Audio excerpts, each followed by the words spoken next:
If you have kids in your life, you've probably noticed how many children's vitamins are basically candy disguised as nutrition. That's one reason Hiya has become such a popular choice with parents. Instead of loading products with sugar, artificial ingredients, and gummy additives, Hiya focuses on clean, high-quality nutrition designed to help fill common nutritional gaps for growing kids. Plus, kids actually enjoy taking them. You get this cool bottle with your first order, and then they send you refills every month, which makes it easy to stay on track. The bottle even comes with stickers, so kids can make it their own. And Hiya just launched something brand new. If your kids are active and growing, adding a clean protein powder with added minerals designed specifically for kids might be exactly what they need. Hiya's new Kids Daily Growth Plus Protein is more than a protein shake. It's a Purity Awarded clean protein powder with added minerals and healthy fats that mixes easily into water, smoothies, and more to help support muscle development and cognition, fueling everything they've got going on. We've worked out a special deal with Hiya. Receive 50% off your first order on any of their products. To claim this deal, you must go to hiyahealth.com/OTP. This deal is not available on the regular website. Go to hiyahealth.com/OTP and get your kids the full body support they deserve.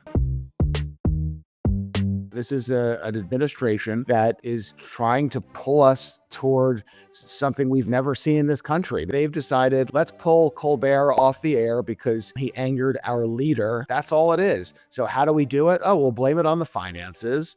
Dave would routinely take the network to task, both at NBC and CBS. You could say whatever you wanted. I mean, it was vicious. No one was pushing us off the air. That's just not how it worked. It was, oh, these are the comedians. They get to kind of say whatever they want, and we don't like it sometimes, but harumph. That's all you want. Just harumph. That's it. That's your job. You put on a suit, you got into an office, you make a good living, you get to harumph. That's all you get to do. You don't get to do this. Hello and welcome to Obsessed, the podcast. I'm Matt Wilstein from The Daily Beast, and today on the show we have a 5-time Emmy winner who spent nearly 3 decades as a writer and producer for David Letterman. His new movie, In Memoriam, which he wrote and directed, stars former podcast host Marc Maron. Rob Burnett, welcome to Obsessed, the podcast. The 5 Emmys, that sounds great. The film at Tribeca, that sounds great. It has all been pushed to the back of the bus now that I am appearing on the Obsessed podcast with you. So this is it. Oh, I'm so honored, Rob. Thank you. I really appreciate that. No, I actually am happy to be here. I want to get to your new movie, and I feel like there's so much I want to talk to you about, but I feel like we do have to start with your storied late night TV career because I am a late night TV obsessive.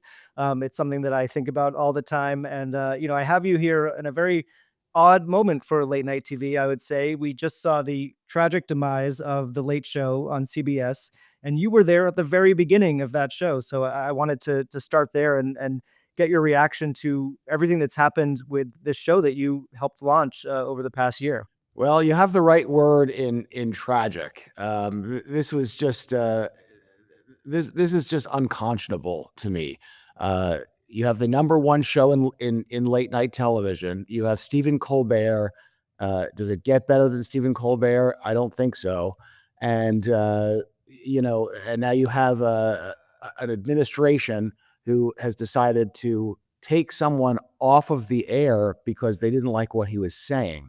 I mean, what country are we living in now? I mean, this is unbelievable. And the gall of CBS and Paramount to say, oh, there were financial reasons. That's all. What do they think? We're idiots? We're not idiots. So it's horrible.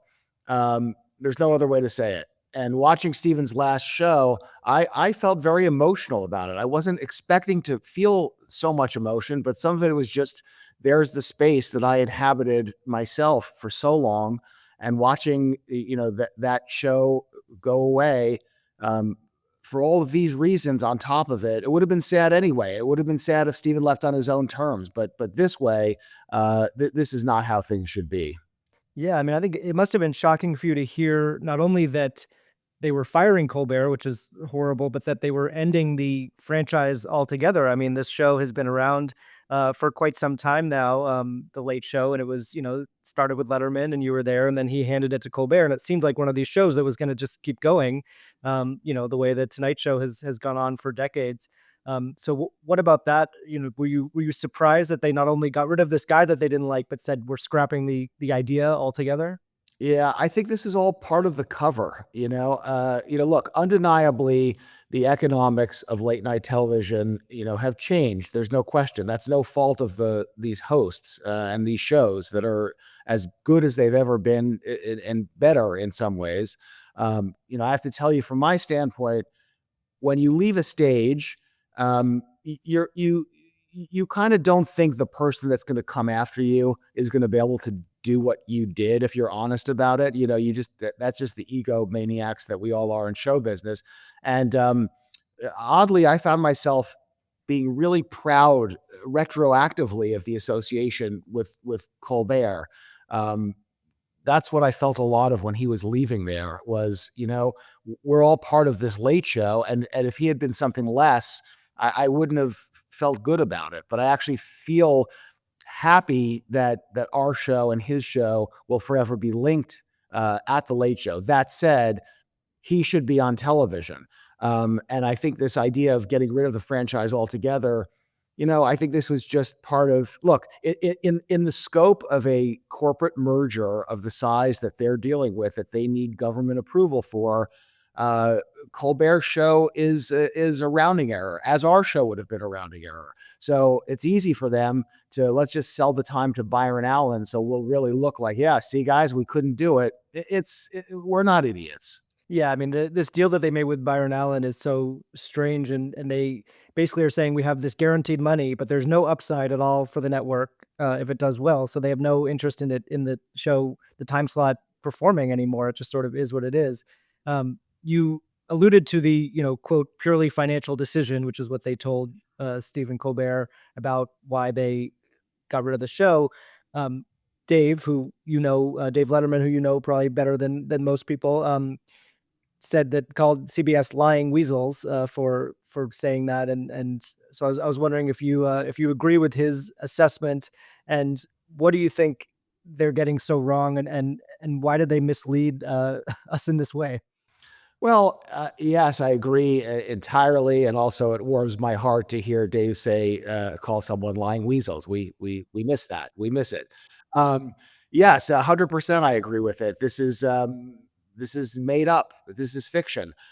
Jimmy Kimmel made a great point the other day in some outlet where he said that, and I don't have the exact parameters here, but the point he was making was that they had signed Colbert to some kind of long-term 4-year deal, Or maybe it was. yeah, they tried to get him for a longer deal at first, and then they kind of backed off. So that then Kimmel was saying, why would they do that if if it's such a money losing operation? Yeah, that's an insightful point, and that shows it. But yes, I mean, look, it's we know what this is. This is an administration that is trying to pull us toward something we've never seen in this country. They've done it all over the place. I mean, look at 60 Minutes. I was just listening to a Scott Pelley interview that he did, and it's incredible. I mean, this is the Tiffany network. What happened here? And so, yeah, they've decided let's pull Colbert off the air because he angered our leader, and our leader is going to block our big merger. That's all it is. So how do we do it? Oh, we'll blame it on the finances, and we'll sell the show to Byron Allen just to show everybody how the finances don't work. No. Yeah, it did make me think about, Letterman's various clashes with CBS over the years, which I'm sure you had to deal with behind the scenes as a writer and producer. But it does seem like it was nothing like this. I mean, the types of conflicts that he was having with the network were very different, right? Well, think about it. Yeah, exactly. I mean, back then, Dave would routinely take the network to task, both at NBC and CBS. You could say whatever you wanted. I mean, at the end of NBC, when we were on the way out the door, Dave was putting up giant pictures of the executives. I mean, it was vicious. Uh, no one was pushing us off the air. That's just not how it worked. It was, oh, well, these are the comedians. They get to kind of say whatever they want, and we don't like it sometimes, but harumph. That's all you want. Just harumph. That's it. That's your job. You put on a suit. You got into an office. You make a good living. You get to harumph. That's all you get to do. You don't get to do this. I mean, there are many ways that late night TV has changed from when you were doing it to now. I, Part of it is that it has gotten so much more political, and I think we all know, why that is, and Donald Trump is a huge part of that, and sort of the host reacting to that. Letterman got out probably right before that really ramped up. I was actually just had Craig Ferguson on this show. We were talking about it, and he was saying that he was basically glad that he didn't have to decide how much to go after Trump and what to do and how political to get. Did you feel that already happening towards the end of Dave's run? And did you think about that at all, sort of as Colbert took over and then made this really sharp turn into politics? Well, I think as you kind of chart the evolutionary branches of late night television, to me, it's and this is no offense to any of the many talented people doing it, but to me, it's Johnny Carson. Or I suppose maybe it goes before him, but I'm not that old. But for me, it's Johnny Carson who had this beautiful, glossy entertainment, show business entertainment, cool thing happening that was kind of perfect. And then you had Dave, which, made fun of that and showed all the seams of it and was a whole different kind of beautiful thing. And then I think you had Jon Stewart, who before Trump began doing comedy that was about something. He had a point of view, and it was often political, and it was trenchant, and it was kind of like, you know, Andy Rooney, but a cool modern version of Andy Rooney. Yeah, maybe he's becoming more like Andy Rooney now. I don't know, in his old age, Jon Stewart. Yeah, I mean, I'm a huge admirer of his, and I think that kind of took it in that direction. And then you have Kimmel, Colbert. You have people that didn't do that. Conan is not overly political. Jimmy Fallon, not overly political. Great hosts, both. Seth Meyers, yes, political. So you have people that are doing comedy about something. We never did. We were always. I remember writing jokes. Literally, it was like, "Oh, Clinton eats too many French fries." I mean, that's literally was as much as it went.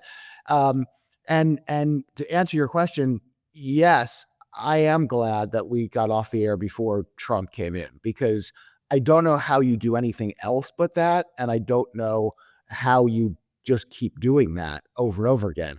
I admire the hosts because they do it, and they do a great job. And I think they're really funny about it. I don't think it would be a personal strength of mine, and I'm just happy that I would not have to be making that decision day in and day out. How much Trump? How much Trump? Oh, is it enough Trump? The other thing that's very hard about Trump from a comedy standpoint to me is that he is a punchline. He's his own punchline. Like, literally, he does actual things that you would write as jokes. Like, honest to God, if I were tasked with writing a top 10 list, and when the old top 10 list that we used to do, and let's say the top 10 list that we were doing was, what are the top 10 things a 12-year-old would do if they became president? You might put on that list, I'm going to invade Greenland. Like, literally, that's what it is. So I don't know how you add anything to this. It's just sort of like, hey, guys, look what he did today, So I don't know. It's not an easy comedy task. yeah, and I think I think Dave would have been up to it in a lot of ways, and he clearly has political opinions of his own as well. Um, Colbert made this very gracious exit. I would say people kept wondering, is he going to go scorched earth? Is he going to really, burn it down? Kind of the way Conan did in some ways in his final shows, not in a different way. He was going after the network, and Jay Leno and all that.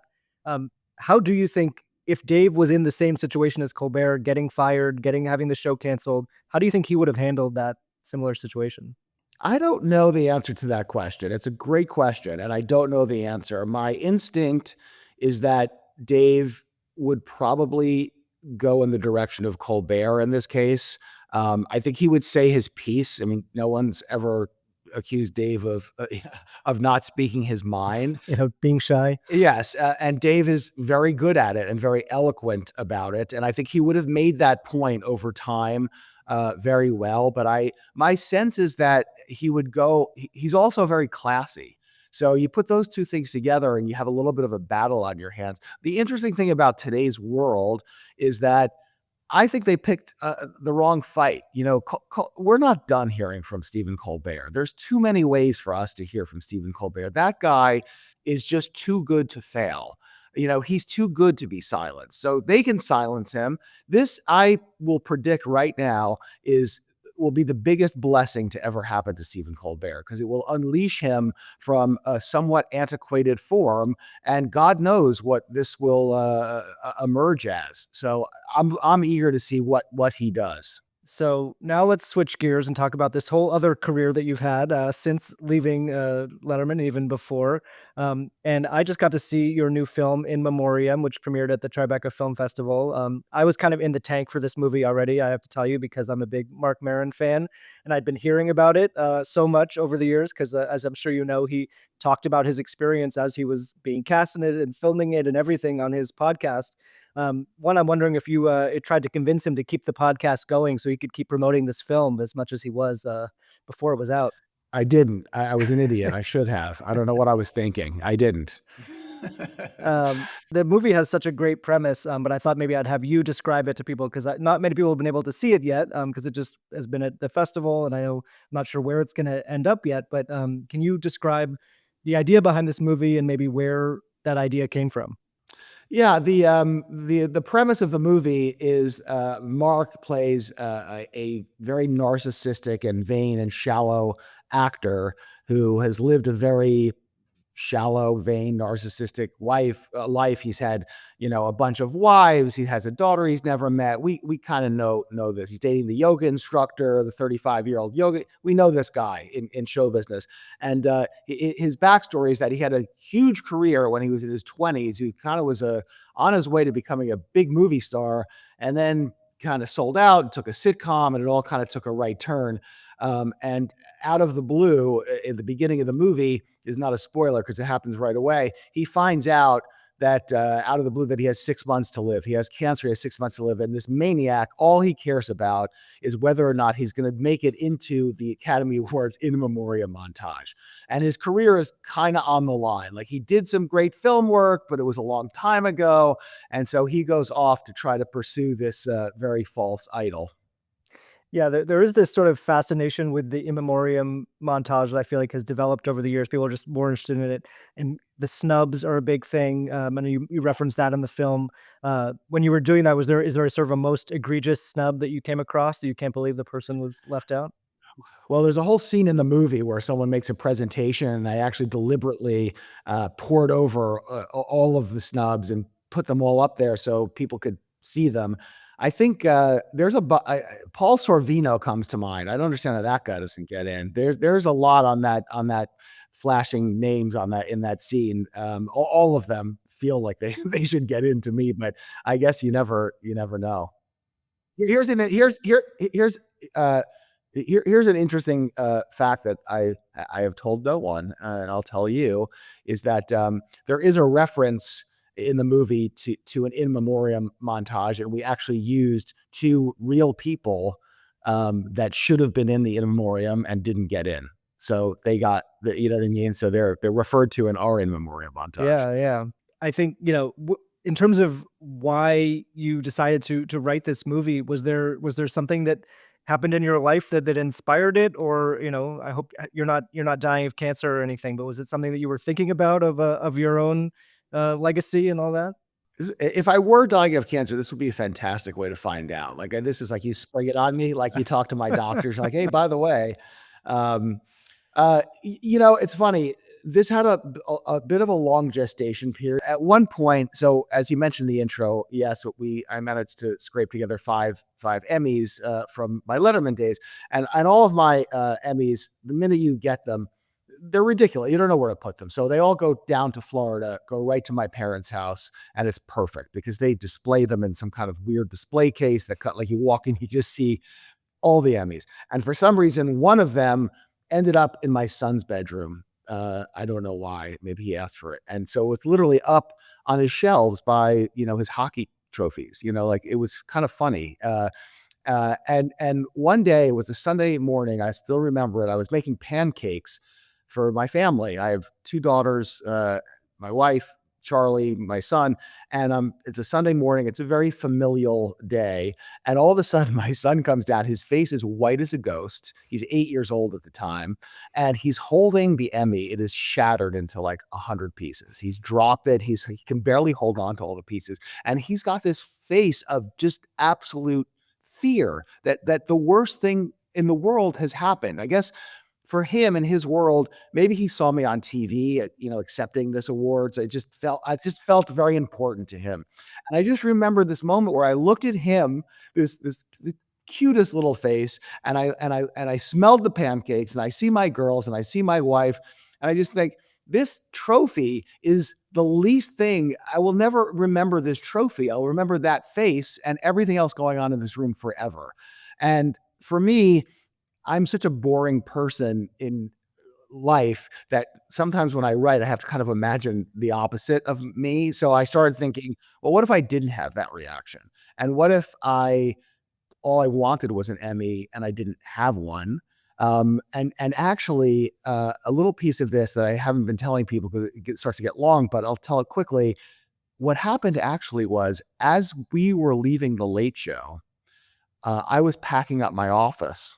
It was the last day or maybe the day before, and you could imagine the show business detritus that ends up in your office after, all of these years. And I had the Emmy shattered in there. I guess we had brought it in and my assistant was going to get it fixed or whatever. We never got around to it. And in this process of this legacy of just feeling, we're walking out of here. Will anyone ever see this show? Will everyone ever remember this show? And then I see the Emmy, and then I think of my son's face. For some reason, and I can't swear that it was at that exact moment, but the concept of legacy was really within me. And then it sort of, at some point, morphed into, well, what is the biggest symbol of legacy in show business? And I think it might be the In Memoriam montage. And then I just had this flash of a funny idea that he would do that. And then it really became a movie for me, from a kind of a clever sketch when I figured out a way to kind of layer in a relationship with his daughter, played by the ridiculously talented Talia Ryder. She's something like I've never really quite seen as an actress. She's just you're just watching her and you're like, oh yeah, there's a movie star in waiting, people. Yeah, I'm not sure I'd seen her before, but yeah, she really stood out to me in the movie. With a lot of incredible actors that you have in it, she really delivers an incredible performance, and her chemistry with Mark as the father figure is really great too. Yeah, she is terrific. I had seen her. She was my first and only choice for that role. Because once I got Mark, I knew that character was going to be extraordinarily important to the piece. And I had seen Talia in Never, Sometimes, Rarely, Always. Never, Rarely, Sometimes, Always. It's so hard. She was a kid in that. I mean, she's still a kid, but she was really young. But I was like, who is this actress? She's just unbelievable. And then I went and watched all of her work, and I thought, oh, I'm not going to be able to get her. She's too good for me. And I kind of begged and pleaded with her agent, but she responded to the script and did it. I was just beside myself with joy. And in terms of their chemistry, it's really funny. We had a little table read, a very informal table read at my producer Nikki Weinstock's house. It was the first time I got to hear the script, and they were just reading. They weren't even really acting. And she was so good in this table read that we almost were all starting to cry. And we went out to dinner, and it was a small dinner. The cast hadn't been set yet, but Michael McKean was there. And I'm talking to Michael McKean, and I look down at the other end of the table, and I see Mark and Talia. I had sat them together because I wanted them to start to get to know each other. And I saw Mark and Talia talking, and I couldn't hear what they were saying, but the body language was so telling because I just looked at, they're so different. Mark is this middle-aged Jewish neurotic comedian. I'm not speaking behind his back. He says that himself all the time. And she is the sweetest, most emotive, just I don't, they're just different humans. And when I was watching them speak, I realized, oh, Mark can't be fully himself around this girl. He's got to kind of navigate this girl, and that's kind of the movie. So when I saw that, I thought, I think we got a chance at something. In terms of landing on Marc Maron for the lead role, I think this is his first real leading role in a movie. I mean, he's done a lot of acting at this point, but what was it about him? Did you have a relationship? Because I mean, a lot of people have a parasocial relationship with him, including me from listening to his podcast for so long. Was he someone that you had that connection with? Did you know him? How did you know that he would be perfect for this? Well, one tidbit that I love the saying is that when I became executive producer of The Late Show in 1996, Marc Maron was the first comedian that I booked on the show. Yeah. It's a little bit overstated because it was really Zoe Friedman, who was our great comedy booker. And when I got there, I said, Zoe, which comics have you been trying to get on the show and you can't get on the show? And she brought me a big stack of tapes, and Mark was in there. I go, that guy, let's book that guy. And he came out and he crushed. So that was great. And then we decided 30 years later we would do a movie together. And he's a man of his word. No, I'm kidding. No, he's so good in this. He so embodies this character. This character is so perfect for him that I made a mistake early on in this in the press process by not just lying and say that I wrote it for him, because I could have completely gotten away with that. I did not write it for him. But when his name came up, when my producer, Nikki Weinstock, came to me and said, hey, I had a meeting with somebody and they thought maybe this would be good for, what do you think about Marc Maron? I literally said yes before the run of Maron. The minute he said it, I'm like, oh my God, yes. Why did I not think of Mark? I listened to his podcast. I love his stand-up. He's perfect for this. And by the way, I'd seen him act. I'd seen him in Glow. Yeah, great. But I really loved him in To Leslie, that he had that small part he had there. I thought, oh, this guy's got it. And he's, it's interesting as an actor, he's done, I don't know, 1,600 or so hours of the podcast. That's a guy listening, right? For 1,600 hours. That podcast is driven by him listening, and you can see he feel how he's listening, and that allows him to make those interviews so incredibly trenchant, so you have that. And then you have a comedian who has a clear understanding of behavioral nuance of everything in just a beautiful dissection of humanity. So you put those two things together, and then there's only one step left, which is, can that guy who has all of those tools access his emotions and access his emotions honestly in order to perform this? And boy, oh boy, did he ever. it was just it was fantastic. It was beautiful to watch. He was easy to direct. I did not have to over direct him. He and I saw it the same way. He was terrific. And a lot of it, I think, was playing off the other people. Talia is so strong. It enables them to have that chemistry. But Lily Gladstone, my goodness, how good is she? Sharon Stone, Judy Greer. It's like a murderer's row of actresses around him. Michael McKean. Forget about it. So he stood right with every single one of them. I was really proud of him. Yeah, without spoiling too much, the movie kind of builds to this major scene with Sharon Stone, who does one great scene in the movie. And I'd, of course, heard Mark talk about how he was nervous about this scene, on his podcast so long ago, and then getting to see it. And now Sharon Stone has talked a little bit about what it took to be in that scene with Mark, and how she kind of described it as becoming the director at that moment, and directing him. I wanted to know from you as the director, what that was like to kind of have Sharon Stone there, take the reins a little bit. Yeah, I think that's fair. I think that's accurate. I cannot say enough good things about Sharon. She's an amazing actress, number one. To watch her work is incredible. And what you get from her is, she reminds me of an Olympic skier going down a slalom course where the gates have been set in some dastardly position. It's not an easy scene that she's in, by the way, from an acting standpoint.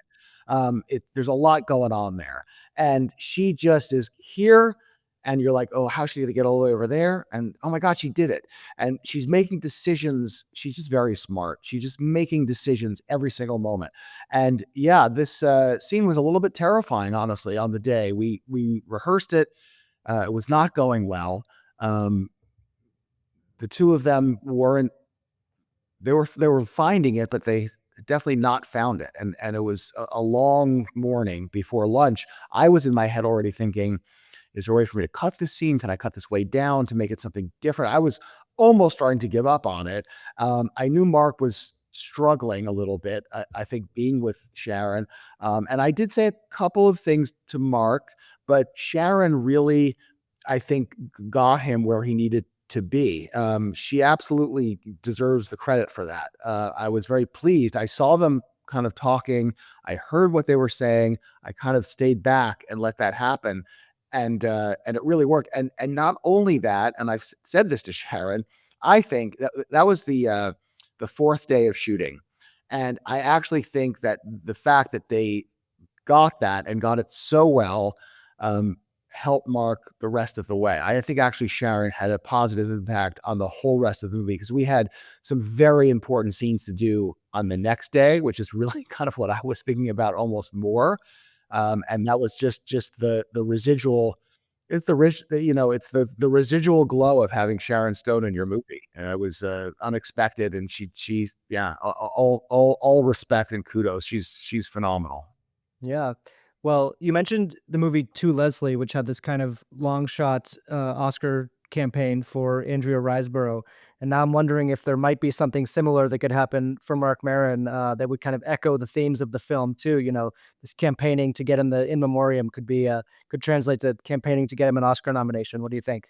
Yeah, sure. Absolutely. This is the first Oscar buzz I've heard. Fantastic. Trying to get it going. I love it. To be clear, just to own this in certainty, I wrote a movie about how professional legacy isn't important in order to try to secure my own professional legacy.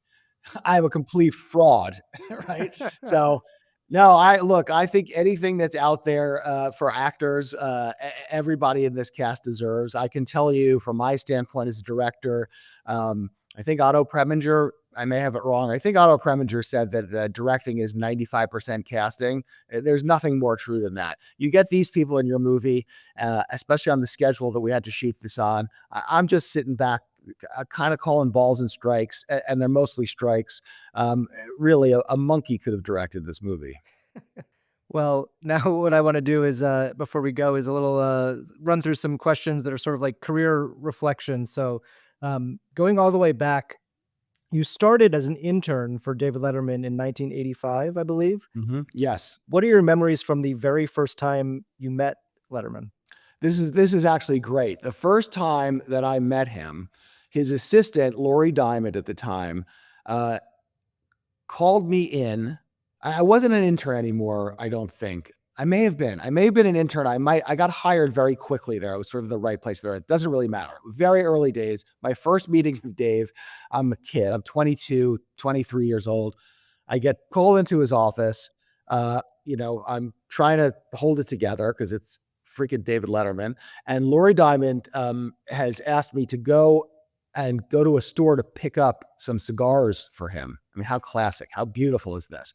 So great. So they give me a big wad of money and I go to do it. And I go pick up these cigars. And it turns out that the cigars cost like $4 more than the money that I had been given. So I pulled out $4 and bought the cigars. And I come back, and the whole way back, I'm like, now what am I gonna do here? I can't. Am I gonna ask this guy for $4? I don't know. Your 23-year-old mind does not know how to process this moment in your life. Yeah, and I'm sure. Yeah, and $4 was a lot then too. Yeah. $4 is a lot of money, but at the same time, am I gonna ask this guy for $4? So I come back and I return the cigars, and then I realize if I don't ask for anything, it looks like I kept the change. So then I pull out $3 more and say, here's your change. So I added $3 to the mix. So my first meeting with David Letterman cost me $7, but it worked out. Yeah, I think it paid off. It all paid off. It was the best $7 I ever invested. Yeah, you didn't ask him for the $7 on the last day of the Late Show? I should with interest. What was I thinking? Yeah. Is there anything that's still on your career bucket list, something that you really have always wanted to do that you haven't been able to do yet? I think I'm doing it now. I love writing and directing movies. The hard thing about it is that it just took me so long to get from my last film to this film. I was working steadily during this time, writing.